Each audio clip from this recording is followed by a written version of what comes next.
तो हेलो दोस्तों। तो स्वागत है आपका फिर से सफ़र गेट पे।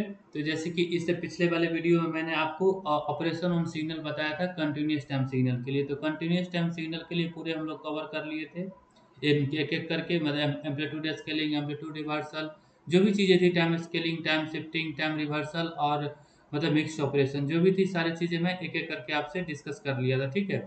तो इस वाली वीडियो में अब मैं स्टार्ट कर रहा हूँ operation on signal he continue है, पर मैं डिस्क्रीट टाइम सिग्नल के लिए बात करूंगा। ठीक है।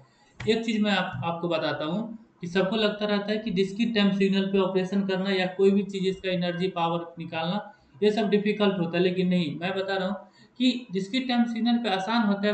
बस कुछ आपको ना शॉर्टकट चीजें आनी चाहिए, मतलब एक एप्टीट्यूड जैसे चीजें हैं। एप्टीट्यूड जैसे कुछ शॉर्टकट आप याद रखिएगा तो बहुत आराम से कर सकते हैं आप डिस्क्रीट टाइम सिग्नल पे, चाहे वो कोई भी हो, चाहे हमें आगे चल करके डिस्क्रीट टाइम ट्रांसफर पर हो या एनर्जी पर हो, पावर पर हो, पीरियोडिक या पीरियोडिक इवेंट और जो भी पढ़ूंगा। ठीक है भाई।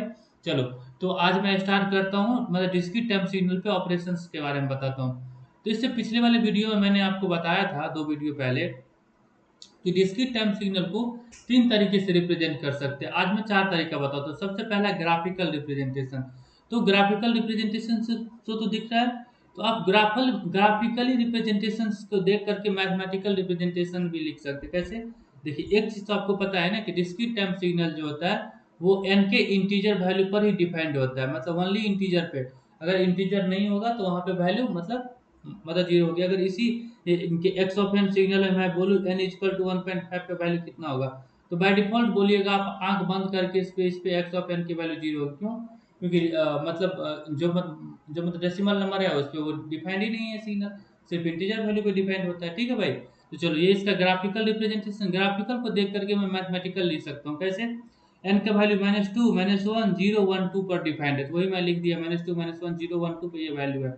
फिर इसका होता है एक टेबुलर रिप्रेजेंटेशन होता है। टेबुलर का मतलब एन के जिस जिस वैल्यू पे डिपेंड हुआ है ना, वो आप लिख लीजिए एक साइड में, इक्वल टू -2, -1, 0, 1, 2। और एक्स ऑफ एन का वैल्यू क्या है? -2 के करस्पॉन्डिंग 2 है, -1 के करस्पॉन्डिंग 3 है, 0 के करस्पॉन्डिंग -5 है और 1, 2 के करस्पॉन्डिंग 2, 2 है। तो ये है। लेकिन मैंने तो ये आपको बता दिया, पर दोस्त ना, मैं एक चीज बताता हूँ आपको कि पूरे मतलब डिस्क्रीट टाइम सिग्नल में जो सबसे आसान चीज होता है ना भाई, मैं हमेशा सीक्वेंस मतलब रिप्रेजेंटेशन लेके चलूंगा। और आपको सीक्वेंस रिप्रेजेंट कोई भी, मतलब जब आपको बताते हैं ऑपरेशन ऑन सिग्नल, तो हमेशा हम लोग मतलब सीक्वेंस पे ही बात करते हैं, और सीक्वेंस को राइट शिफ्ट करना या लेफ्ट शिफ्ट करना, जो भी कराना आसान होता है। ठीक है, compare to the continuous time. तो यहाँ से इसी को मैं सीक्वेंस के फॉर्म में कैसे लिख सकता हूँ बताओ आप? दो लिखा बताया मैंने आपको बताया है पिछले वाले वीडियो में, 2, 3, फिर -5। हमेशा लेफ्ट से आप लिखते चलिए, लेफ्ट से सिग्नल को लिख लीजिए, 2, 3, -5, इसके बाद 2 हो गया, इसके बाद 2 है। और मैंने आपको बताया था कि एक इसमें ना एरो मार्क होता है। एरो एरो कहाँ पे लगाते हैं हम लोग? ओरिजिन के वैल्यू पे। तो ओरिजिन पे कितना है? 0 पे -5 है, तो यहाँ पे मैं मतलब लगा दूंगा एरो, मतलब ये डिनोटेट करेगा कि n इज इक्वल टू 0 का वैल्यू है। इसके बाद आगे जाऊंगा तो 1, 2, 3 होगा, नीचे जाऊंगा तो -1, -2, -3, -4 लग जाए। तो भाई हमेशा ना मैं ये सीक्वेंस रिप्रेजेंटेशन लेके चलूंगा। बाकी अगर आंसर आपको ग्राफिकल में दिया हुआ है तो आप कन्वर्ट कर लीजिए, उसको बना लीजिए। सीक्वेंस से ग्राफिकल या मैथमेटिकल दिया है तो वहां लिख लीजिए। ठीक है। चलो, तो अब मैं सबसे पहला ऑपरेशन जो इसमें स्टार्ट करने वाला हूँ, पर ऑपरेशन स्टार्ट करने से पहले एक चीज मैं आपको मतलब बता देता हूँ कि भाई जितना भी मतलब डिस्क्रीट टाइम सिग्नल होता है ना, डिस्क्रीट टाइम सिग्नल, वो मतलब दो तरह के होते हैं। दो तरह का मतलब, एक जो होता है कि मतलब जो भी मतलब डिस्क्रीट टाइम मतलब सिग्नल होता है, एक एक नेचुरली डिस्क्रीट टाइम सिग्नल होता है। मतलब मैं बताऊंगा आपको कुछ एग्जांपल। नेचुरली जो अपने आप होता है, किसी से कन्वर्ट नहीं करता, naturally discrete time signal. Okay. और एक जो होता है भाई, वो होता है कन्वर्टेड। कन्वर्टेड ये मैंने आपको बताया था पहली क्लास में, कन्वर्टेड डिस्क्रीट टाइम सिग्नल। तो ये मैंने आपको पहले क्लास में ही बताया था कि कोई भी कंटिन्यूअस टाइम सिग्नल है तो किसी भी कंटिन्यूअस टाइम सिग्नल को आप डिस्क्रीट टाइम सिग्नल में कन्वर्ट कर सकते हैं। कैसे? By the help of sampling. एक स्विच लगा करके हर एक एनटीएस पे क्या करता हूँ मैं, इसका सैंपल लो। और ये अगर कोई कंटिन्यूअस टाइम सिग्नल है, एक्स सॉरी मतलब एक्स ऑफ टी, कोई भी ये मतलब कंटिन्यूअस टाइम सिग्नल है, ठीक ना? ये, तो इसको मैं क्या करता हूँ, हर एक टी इक्वल टू एनटीएस पे सैम्पलिंग ले करके, सैंपल लेकर के हम लोग एक्स ऑफ एन सिग्नल में कन्वर्ट करते थे, और जहां जहां टी होता था एनटीएस से। तो ये मैंने आपको बताया था। तो इसी को हम लोग बोलते हैं कन्वर्टेड डिस्क्रीट टाइम सिग्नल, ठीक है। और अगर आप मेरे से एग्जांपल पूछिएगा अभी, तो नेचुरल डिस्क्रीट टाइम सिग्नल का मतलब होता है, जैसे मैं आगे आपको मतलब स्टैंडर्ड सिग्नल पढ़ाऊंगा, तो मैं पढ़ाऊंगा कंटिन्यूस टाइम में you of T step signal, और यू ऑफ एन जो होता है unit step, unit unit step sequence होता है। तो जो मतलब यू ऑफ एन जो होता है, यू ऑफ एन जो होता है ना, वो यू ऑफ टी का सैंपल्ड वर्जन होती है। पर एक होता है डेल्टा टी इम्पल्स सिग्नल, जो मैंने आपको आपको बताऊंगा। तो ये इम्पल्स सिग्नल जो होता है ना कंटिन्यूस टाइम में होता है, और डेल्टा एन जो होता है इम्पल्स सीक्वेंस होता है डिस्क्रीट टाइम में। तो ये जो इम्पल्स सीक्वेंस है ना, वो इम्पल्स सिग्नल का मतलब सैंपल्ड वर्जन नहीं है। मैं आपको बताऊंगा। तो ये एक मैंने एग्जांपल दे दिया आपको कि दो तरह का डिस्क्रीट टाइम सिग्नल होता है, एक नेचुरली एक कन्वर्टेड। तो जो कन्वर्टेड डिस्क्रीट टाइम सिग्नल होता है मैंने बताया था, कंटिन्यूअस टाइम को डिस्क्रीट टाइम में आप कैसे कन्वर्ट कीजिएगा, बस टी इक्वल टू एनटीएस पे सैम्पलिंग ले लीजिए, मैंने बताया था आपको, ठीक है।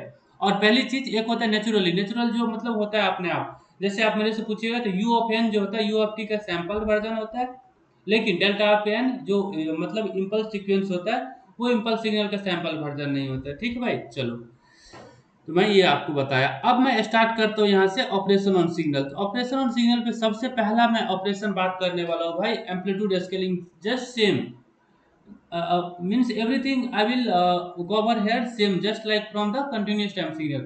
continuous time signal में जो जो मैं आने आपको करवा, चलो एक्स ऑफ एन का एक एग्जांपल लेता हूँ, ठीक है। मैंने बोला कि सब सीक्वेंस में मैं डील करूंगा, सीक्वेंस रिप्रेजेंटेशन।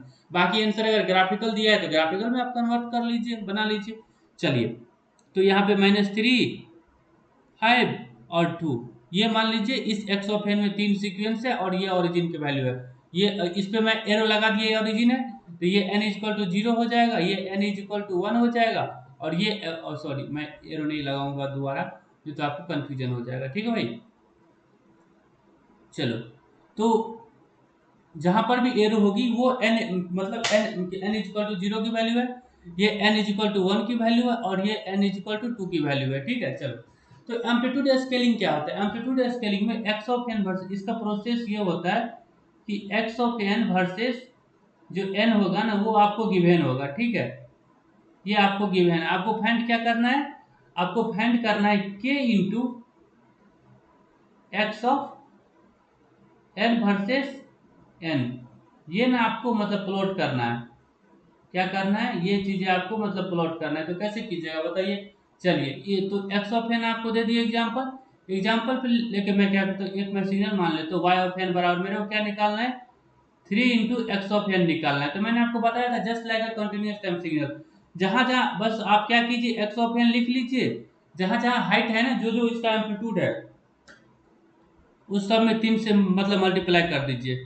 जैसे ही मल्टीप्लाई कीजिएगा तो 3 गुना -3 कितना होगा, -9 हो जाएगा ये, क्योंकि जो भी इसकी एम्पलीट्यूड होगी ना वो मल्टीप्लाई हो जाएगा जस्ट 3 से, 3 फैक्टर है ना। तो 3 - 3 9, फिर 5 तिया 15, और फिर 3 दूना 6। तो ये हो गया इसका सीक्वेंस, ओरिजिन की वैल्यू सेम रहेगी, ठीक है।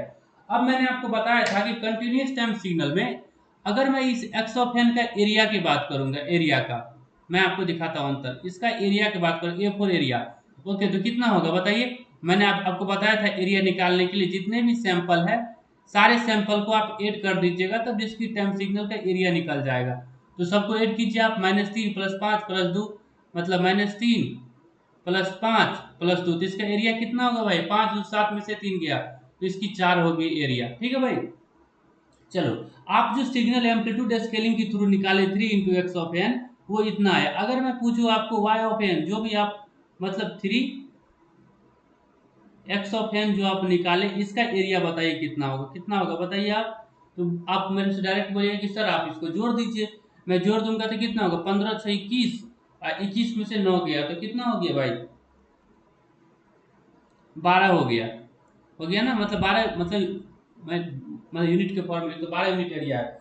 बताओ, अब मैं यहाँ पे मतलब कंक्लूड करता हूँ एक और मतलब इसी में एग्जांपल है। तो सपोज कीजिए ये एक्स ऑफ एन दिया हुआ था, मेरे को यहाँ पे फाइंड करता, बोलता कि 2 एक्स ऑफ एन निकालो, मतलब 2 एक्स ऑफ एन निकाल, तो कैसे निकालते बताइए आप। तो 2 एक्स ऑफ एन, इसी को चलो वाई ऑफ एन मान लेते हो, मान लीजिए आप, मानना है तो वाई ऑफ एन बराबर 2 एक्स ऑफ एन, ये फाइंड आउट करना है। तो बिल्कुल आसान है, मैं क्या करता, जितनी भी हाइट है सब 2 से मल्टीप्लाई हो जाता है, तो -3 × 2 मतलब -3 × 2, फिर से 5 × 2, फिर 2 × 2 हो गया ना भाई। तो कितना हो गया बताइए आप, -6, 5 × 2 = 10 और 2 × 2 = 4। तो इसका मैं एरिया निकालता, इस सिग्नल का एरिया में निकालता तो कितना होता, मतलब इसका मैं निकालता एरिया यहाँ पे कितना होता है बताइए आप, -6 + 10 + 4, तो 10 7 14, 14 में से 6 गया तो 8। देखिए अब मैं कंक्लूड करता हूँ। तो क्या होता है, जस्ट मतलब कंटिन्यूअस टाइम सिग्नल की तरह जो भी एरिया होगा ना उससे डायरेक्टली वो मल्टीप्लाई हो जाएगा, वो फैक्टर है। देखो अभी एक्स ऑफ एन का पहले एरिया कितना था, 4 था। जब मैं 3 × x ऑफ n निकाला तो जहां जहां एम्पलीट्यूड थी सबको 3 से मल्टीप्लाई कर दिए, तो -9 15 6, तो इसका एरिया कितना आ गया, 12 यूनिट आ गया ना भाई। -9 15 और 6 को ऐड कीजिएगा तो कितना होगा, 15 से 21, 21 में से आप 9 घटा दीजिए, 12 8 20, 12 8 20 से 21 यानी 12 यूनिट हो गया एरिया। तो आपको नहीं लगा पहले 4 था, तो अभी 3 फैक्टर से गई तो 4 तिया 12, पहले एरिया 4 था, अब एरिया कितना हो गया, 8 हो गया जब मैं 2 × x(n) निकाला। मतलब इसलिए मैं यहाँ पे आपको आपके लिए कंक्लूड कर देता हूँ चीजें, कि अगर x(n) का एरिया, चलो मैं यहाँ पे एक शॉर्ट नोट दे करके लिख देता हूँ, ठीक है भाई, कि अगर आपका x(n) सिग्नल का एरिया ए है, ठीक है भाई, एरिया लिख दो क्या, चलो एरिया ए है, तो अगर आप k × x(n) का एरिया लिख, क्योंकि इसकी एम्पलीट्यूड में ही तो मल्टीप्लाई हो रहा है ना, एम्पलीट्यूड में ही तो हम लोग जितनी जितनी k के फैक्टर, देखो मैं 3 × x(n) निकाला तो जितने भी एम्पलीट्यूड था हर 3 से मल्टीप्लाई हो गया, -3 × 3 -9 5 या 15 और 3 दूना 6, तो एम्पलीट्यूड से ही मल्टीप्लाई हो जाता है, इसलिए इसका एरिया क्या होगा भाई, k × a टाइम्स, मतलब मल्टीप्लाई हो जाएगी, यानी k × a हो जाएगा इसका एरिया, ठीक है। दिक्कत हो रहा है, चलो मैं एक बार फिर से मैं आपके लिए लिख देता हूँ, मतलब जो भी एम्पलीट्यूड स्केलिंग होगी बस वही उस सेम फैक्टर से मल्टीप्लाई हो जाएगा, मतलब k × a टाइम्स इसका एरिया हो जाएगा, डायरेक्टली आप एरिया लिख सकते हैं। चलिए सेम चीज हम लोग कंटिन्यूस टाइम में भी करते थे, तो ये एम्पलीट्यूड स्केलिंग हो गई। अब मैं बताऊंगा आपको इसी में एम्पलीट्यूड रिवर्सल, तो बताइए एम्पलीट्यूड रिवर्सल बताने की जरूरत है, क्या कीजिएगा आप इसमें बताइए, इसमें जो फैक्टर है ना k का वैल्यू -1 हो जाएगा, मतलब क्या, मतलब मेरे भाई कि x(n) वर्सेस n जो होगा वो गिवेन है आपको, ठीक है, ये आपको गिवेन होगा, आपको निकालना क्या है, आपको निकालना है -x(n) वर्सेस n, मतलब क्या, अगर एम्पलीट्यूड स्केलिंग जिस भी फैक्टर से आप मल्टीप्लाई कर रहे हैं उस फैक्टर का वैल्यू अगर -1 हो जाएगा ना, तो इसी को मैं क्या करता हूँ, एम्पलीट्यूड रिवर्सल या एम्पलीट्यूड इन्वर्जन बोलते हैं। चलो मैं एक एग्जांपल लेता हूँ आपके लिए, एग्जांपल से चीजें ज्यादा क्लियर होगी। x(n) = चलो मैं चेंज कर लेता हूँ, एग्जाम्पल 3 -5 और 7 है ना भाई, और ये मान लीजिए आपकी ओरिजिन की वैल्यू है बीच वाली, ठीक है। तो ये अगर ओरिजिन की वैल्यू है बीच वाली, तो मैं अगर मेरे से इसमें बोलेगा कि आप -x(n) निकालिए, ये मेरे को फाइंड आउट करना है, अब बताइए कैसे निकालिएगा, बोलिएगा सर ये तो बहुत आसान है, पहले एम्पलीट्यूड स्केलिंग में k होता था फैक्टर, उसी k का वैल्यू -1 हो जाएगा, तो मैं क्या करूंगा, हर एक जगह उसको -1 से मल्टीप्लाई कर दूंगा, तो -1 एम्पलीट्यूड से मल्टीप्लाई, मैं मल्टीप्लाई करूंगा तो कितना हो जाएगा, 3 हो जाएगा -3, -5 हो जाएगा +5, और 7 हो जाएगा कितना, -7, हो गया ना भाई। तो देखो अब मैं एरिया पे इफेक्ट बताता हूँ, अगर सिग्नल x(n) का एरिया, मैं यहाँ पे डायरेक्ट निकालता हूँ, आपको एरिया कितना है, सबको जोड़िए, 7 3 10, 10 में से 5 गया तो कितना हो गया, 5 यूनिट, और इस सिग्नल का मैं एरिया निकालूंगा तो कितना होगा भाई, -7 -3, मतलब -10, 5 में से गया तो -5, देखो पहले 5 था एरिया, अब -5 यूनिट हो गया एरिया, इसलिए मैं बता रहा हूँ, मतलब क्या, -1 से मल्टीप्लाई किया ना, तो जो भी फैक्टर होता है ना वो फैक्टर से मल्टीप्लाई कर दिया। अब मैं यहाँ पे कंक्लूड कर देता हूँ कि x(n) सिग्नल का अगर एरिया a था, क्योंकि एम्पलीट्यूड रिवर्सल भाई एक स्पेशल केस ही है एम्पलीट्यूड स्केलिंग का, जहां पर क्या करता हूं मैं, फैक्टर कितना लेता हूं, के बराबर -1 लेता हूं, तो x(-1) का जो एरिया होगा, एरिया के लिए मैं डबल टिक दिया, तो कितना हो जाएगा, माइनस ए हो जाएगा। ठीक है भाई, समझ गए आप। चलिए, क्योंकि ये स्पेशल केस ही है इसका। चलो मैं आप मतलब लिख देता हूँ जनरलाइज। अगर एक्स ऑफ एन सिग्नल की एरिया अगर ए है, अगर एरिया ए है और माइनस के इंटू एक्स ऑफ एन कोई भी डिस्क्रीट टाइम सिग्नल को बोल रहा है आपको एरिया निकालने के लिए, तो आप क्या करिएगा बताइए। जो भी माइनस के है उसके जो भी एरिया आप पहले निकाले थे माइनस के इंटू ए से मल्टीप्लाई कर दीजिए, माइनस के से उसकी ए में मल्टीप्लाई कर दीजिए। आगे मैं जनरल फॉर्म लिखा दिया। पहले एम्पलीट्यूड स्केलिंग में फैक्टर के होता था, के बराबर -1 ले लूंगा, तो ये इसका स्पेशल केस है। समझ गए। चलो एम्पलीट्यूड स्केलिंग एम्पलीट्यूड रिवर्सल तो बहुत आसान है। तो जितने आप फैक्टर से मल्टीप्लाई कीजिएगा उतने फैक्टर से एरिया भी मल्टीप्लाई हो जाएगा। ठीक है भाई। चलो अब मैं आपके लिए बात करता हूं टाइम शिफ्टिंग, जो सबसे इंपॉर्टेंट है। तो मतलब मैंने आपको टाइम शिफ्टिंग के बारे में मतलब बताया था, किसमें, मतलब कंटिन्यूअस टाइम सिग्नल में। ठीक है भाई। अब मैं क्या करता हूँ यहाँ पे आपको टाइम शिफ्टिंग के बारे में मतलब बताता हूँ, लेकिन यहाँ जो हम लोग टाइम शिफ्टिंग करेंगे ना सिग्नल को थोड़ा डिफरेंट करेंगे। चलो पहले तो मैं आपको मतलब प्रोसेस बता रहा हूँ। क्या प्रोसेस बता रहा हूँ कि आपको ना भाई ये एक्स ऑफ एन वर्सेस, इसमें थोड़ा ज्यादा मैं करूँगा एग्जाम्पल, ये आपको गिवन देगा। ठीक है, चाहे वो ग्राफ का फॉर्म में हो, चाहे वो टेबुलर फॉर्म में हो, कुछ भी फॉर्म में हो, चाहे वो ग्राफ के फॉर्म में दिया हुआ हो या टेबल के फॉर्म में दिया हो या मैथमेटिकल फॉर्म में दिया हो, सबसे पहले आपको सीक्वेंस रिप्रेजेंट करना है, उसको सीक्वेंस के फॉर्म में लाना है। फॉर एग्जाम्पल ऐसे ऐसे आपको लिखना है सीक्वेंस के फॉर्म में। यहाँ पे ले रहा हूँ 1 2 -3 5 और 6। चलो इस सिग्नल में डिस्क्रीट टाइम सिग्नल में कितने सीक्वेंस है, 5 सीक्वेंस प्रेजेंट है, मतलब 5 सैंपल प्रेजेंट है। ठीक है मेरे भाई। चलो मैं आपको यहाँ पे एक एरो मार्क लगा देता हूँ, मतलब ये ओरिजिन के वैल्यू आप समझ रहे हैं ना। मतलब ये आपके लिए n इक्वल टू 0 के वैल्यू है, ये आपको n इक्वल टू 1 की वैल्यू है, ये n इक्वल टू 2 के वैल्यू है, ये n इक्वल टू 3 के वैल्यू, क्योंकि ओरिजिन के बारे आगे 1 2 3 ना, ओरिजिन के नीचे निगेटिव, और ये n इक्वल टू -1 की वैल्यू है। ठीक है भाई। चलो अब यहाँ पे आपको कैसा भी सिग्नल दिया रहेगा, सबसे पहले आप सीक्वेंस रिप्रेजेंटेशन कीजिएगा X of N versus N.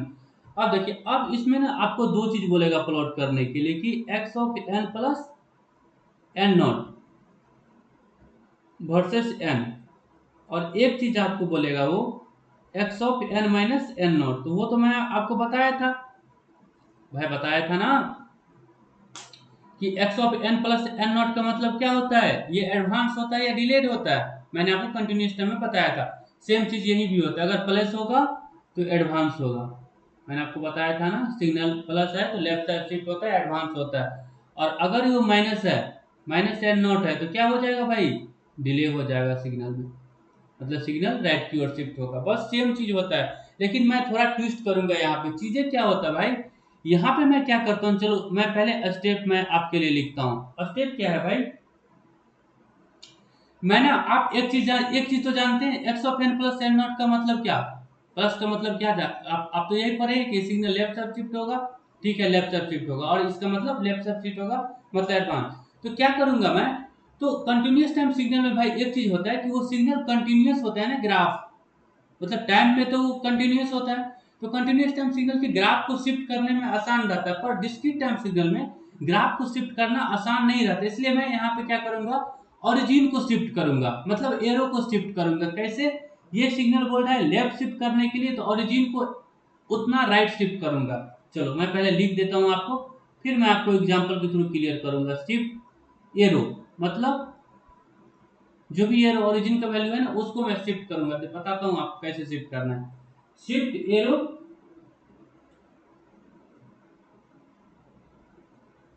Shift arrow क्या है, ये एन नॉट है ना भाई, एन नॉट यूनिट। अगर ये प्लस है तो लेफ्ट साइड शिफ्ट जाएगा, तो इसको राइट वार्ड करना है, राइट साइड करना है। राइट वार्ड लिखिएगा तो आप लिख लीजिए, अभी लिख लीजिए, आप नोट कर लीजिए। मैं आपको मतलब समझाता हूँ, अभी जस्ट मैं बता रहा हूँ। शिफ्ट, इसमें मैं क्या करूंगा, शिफ्ट करूंगा एरो को। ठीक है भाई, shift arrow N naught unit को कहा, ये सिग्नल राइट हो रहा है कि लेफ्ट, माइनस का मतलब क्या समझ रहे हैं आप, राइट साइड शिफ्ट होगा ना। तो मैं एरो को यहाँ पर shift arrow N naught left side, या लेफ्ट वार्ड या लेफ्ट साइड भी लिख सकते हैं आप, कोई दिक्कत नहीं। ठीक है भाई, चलो अब मैं एग्जांपल दूंगा ना तब आपको चीजें समझ में आएगी। चलो ये मैं सीक्वेंस लिया X of N, next page में लूँ क्या? चलो नहीं, एक एग्जांपल इसी में लेता हूँ पहले। इस सेम एग्जांपल को मैं लिखता हूँ आपके लिए यहाँ पे फिर से एक बार, एक्स ऑफ एन। देखिए इसमें कितनी सैंपल है, दो दो चार एक पांच सैंपल है, एक वन है, एक टू है, एक -3 है, एक 5 है, एक 6 है। तो इसको तो ग्राफिकल रिप्रेजेंटेशन कर ही सकते हैं आप आराम से। मैंने बोला आपको एक तो तरीका ये मतलब ग्राफ बना करके शिफ्ट कर लीजिए, तो उसमें थोड़ा क्या था, गलती होने की चांस ज्यादा हो जाता है। ठीक है, इसलिए मैं सीक्वेंस मतलब रिप्रेजेंटेशन करूंगा। ठीक है, चलो मैं बोला आपको कि मेरे को ना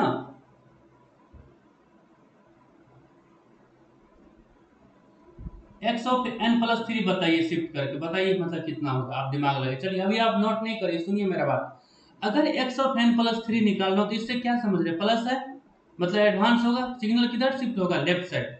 तो सिग्नल लेफ्ट साइड शिफ्ट होगा ना, सिग्नल लेफ्ट साइड शिफ्ट होगा, लेकिन मैं क्या बोला आपको, मैं शिफ्ट करूंगा यहाँ पे एरो को किधर, 3 unit right side, opposite. Signal left side shift हो रहा है तो एरो को 3 यूनिट मैं राइट शिफ्ट कर दूंगा। तो अभी अभी कहाँ पे थे, यहाँ पे थे ना, तो 3 यूनिट राइट जाऊंगा, 1 2 3, तो मतलब वैल्यू वही रहेगी सिग्नल में, 1 2 -3 5 6। अब ये ओरिजिन की वैल्यू यहाँ पे आ जाएगी। ठीक है भाई, बात समझे आप, ये है X of N plus three का प्लॉट। चलो मैं फिर से बता रहा हूँ, x of N plus three का मतलब सिग्नल को मैं किधर शिफ्ट करूंगा, लेफ्ट साइड ना। तो सिग्नल लेफ्ट साइड शिफ्ट हो रहा है, लेकिन मैंने क्या बोला आपको, मैं क्या करूंगा, एरो को शिफ्ट करूंगा, एरो को शिफ्ट। तो सिग्नल एन प्लस थ्री का मतलब लेफ्ट जा रहा है तो 3 यूनिट में राइट साइड चला जाऊंगा, एरो को अपोजिट। तो 1 2 3 यूनिट राइट चला गया। चलो अभी और एग्जांपल कराऊंगा ना तो चीजें आपको और क्लियर होगा। चलो X of N minus three में निकाल रहा हूँ। ठीक है भाई, बताइए आप इसमें किधर जाएगा। तो n-3 का मतलब कि n-3 का मतलब 3 यूनिट राइट साइड शिफ्ट करना है सिग्नल को।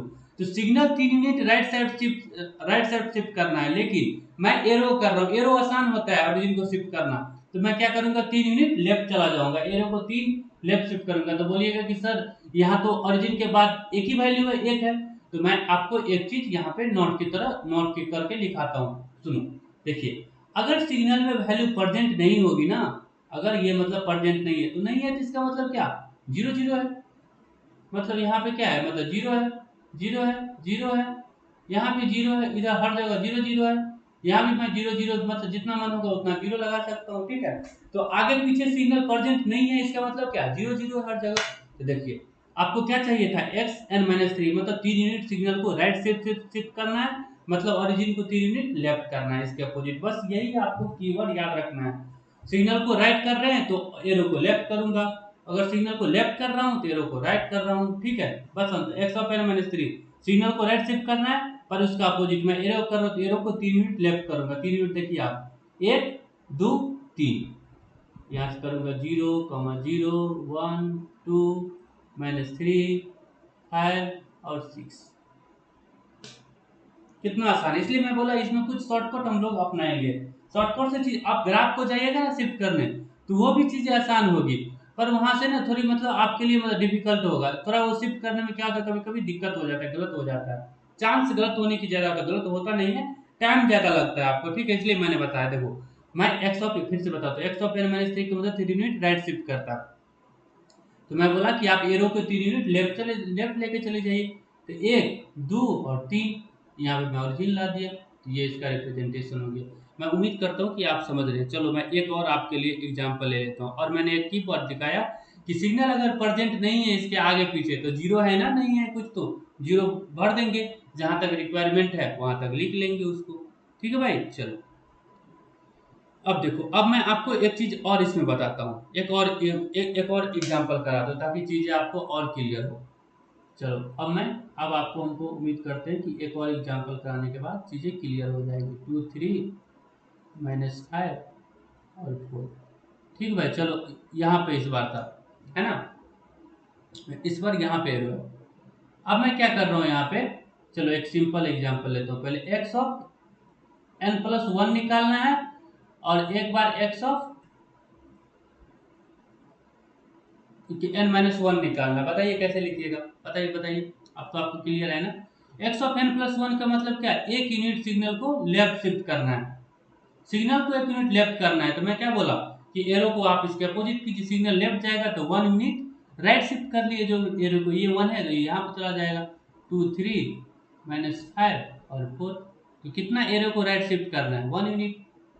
पहले फाइव पे था तो अब फोर पे चला गया। ये अब ये ओरिजिन का वैल्यू है, ये मतलब n इक्वल टू वन है, ये n इक्वल टू टू है, n इक्वल टू थ्री है। समझ रहे हैं ना आप। चलिए देखिए, x of n minus one कोई बोलेगा तो कैसे निकालेगा, तो इसके लिए x ऑफ n को देखिए, n माइनस वन का मतलब उसको एक यूनिट राइट साइड शिफ्ट करना है ना। पर मैं क्या करूंगा, एरो को शिफ्ट करूंगा उसके अपोजिट, सिग्नल को राइट करना है ठीक है, पर मैं एरो को उसके अपोजिट करूंगा, वन यूनिट लेफ्ट। तो ये two comma three comma minus five, value में तो कोई चेंज नहीं होगा, वैल्यू सेम, एक यूनिट लेफ्ट कहाँ जाऊंगा, मैं तीन पे चला गया। भाई समझ रहे हैं ना आप। अब ये हो गया n इक्वल टू जीरो का वैल्यू, ये n इक्वल टू वन का, ये n इक्वल टू टू, ये n equal to minus one का।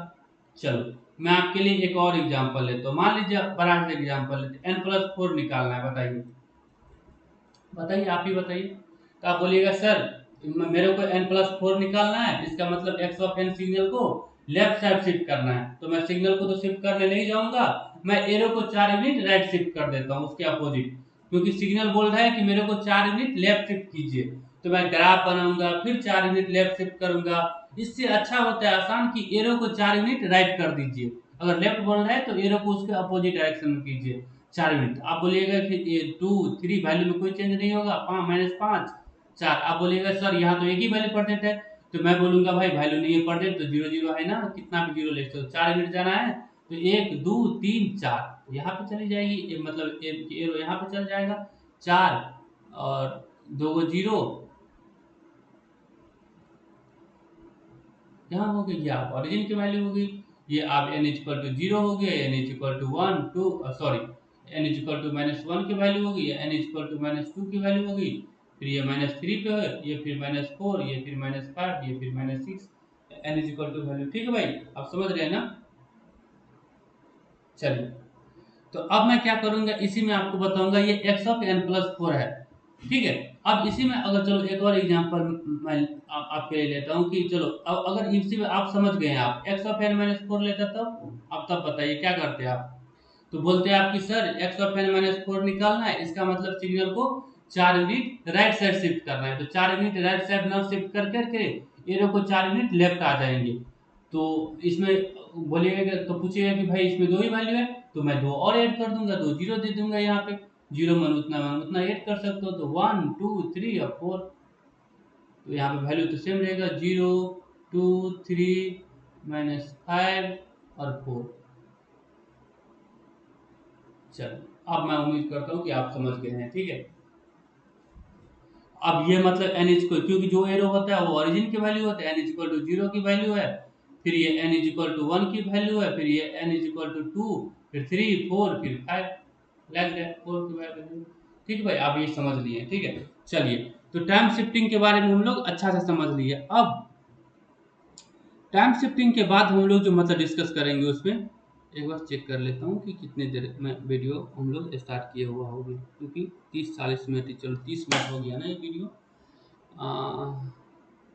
तो देखो थोड़ा समय ज़्यादा लग रहा है, मैं समझ सकता हूँ, लेकिन चीज़ें आपको क्लियर हो जाएगा बहुत अच्छा से। एक बार ये बेस क्लियर हो गया ना, तो फिर मैं वीडियो को बहुत मतलब थोड़ा बढ़ा दूंगा, थोड़ा फास्ट मोड में जाऊंगा, चीज़ें को बार बार नहीं बताऊंगा, और एग्जाम्पल उतना सारा मतलब नहीं, मैं पहले चीज़ें कवर करूंगा, पहले क्वेश्चन भी करेंगे हम लोग, पर थोड़ा फास्ट निकालूंगा। अभी थोड़ा स्टार्टिंग है इसलिए मैं थोड़ा समय ले रहा हूँ। ठीक भाई चलो, तो इस वीडियो को मैं क्लोज कर दूँ यहीं पे।